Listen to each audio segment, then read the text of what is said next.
Good day, sir. I am Ninyarika Asis, and today I am going to make a video recommendation. So, this recommendation ensure a meaningful and impactful presentation from the video presentation that my classmates showed. I would like to recommend some things that they failed to apply. Though their video is presentable, quite nice, and somehow realistic, they failed to follow the guidelines that our instructor gave.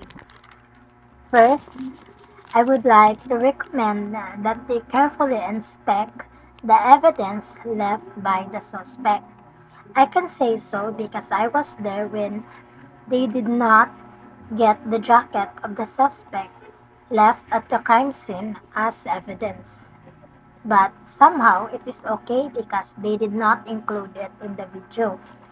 Second, I recommend getting the latent fingerprint from the knife left by one of the suspects, which they also failed to do.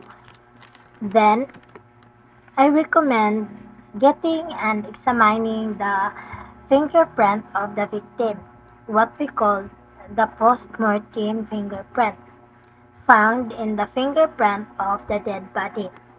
I recommend that because it is an easy way to get the identification of the victim. So lastly, I would like to recommend that the scriptwriter make a character or many character that all of his classmates can act on, or who can be actors that can be shown in the video presentation.